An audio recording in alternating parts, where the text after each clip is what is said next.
ఈ మధ్యలో కొంతమంది వెనుక మాట కూడా రాస్తున్నారు. అంటే ఆ కవితలన్నీ అయిపోయిన తర్వాత వెనుకకు అభిప్రాయాలు రాస్తున్నారన్నమాట. గోపగారి రవీందర్ వెనుక మాట లోపల ఏం చెప్పాడంటే రెండు వాక్యాలు చాలా బాగా నచ్చాయి. ఆయన ఏం చెప్పాడు, కవిత్వం ఏం చేస్తుందని ఎవరైనా అడిగితే సమాధానం ఒకటి, నిన్ను నన్ను ఏకం చేస్తుంది.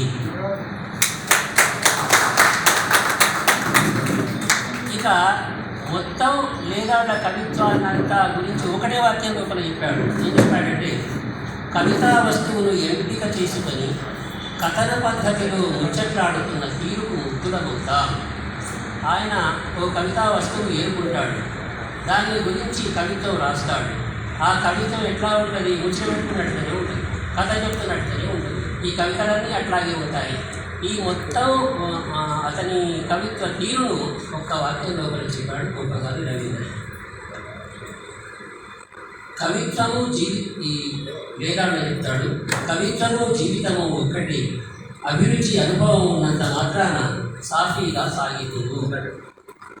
అట్లా సాఫీగా సాగిపోనటువంటి కవిత్వాన్ని కూడా మనం సాఫీగా చదువుకునేటట్లుగా రాశాడు లేదాళ్ళ రాజేశ్వరరావు.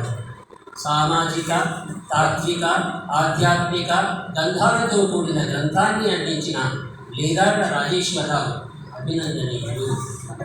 ఈ సమావేశానికి లేదాళ్ళ రాజేశ్వరరావు గారి సతీమణి కూడా వచ్చారు, జయ గారు. చాలా సంతోషంగా ఉంది నాకు. ఎందుకంటే కవులను చూస్తే ఆనందపడతారు, గాయకులను చూస్తే ఆనందపడతారు, సమీక్షకులను చూస్తే ఆనందపడతారు. ఆమె గొప్ప సమీక్షకురాలు, పత్రికలలో సమీక్షకురాలు.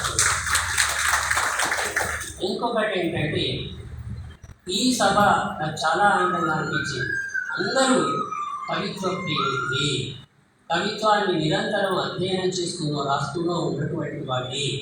వేదిక మీద ఉన్న మహామహులు, వేదిక ముందున్నటువంటి వాళ్ళు కూడా చాలా గొప్పవాళ్ళు. ఇటువంటి గొప్ప వాళ్ళ సమక్షంలో ప్రసంగించే అదృష్టం నాకు కలిగినందుకు హృదయపూర్వక అభినందనలు.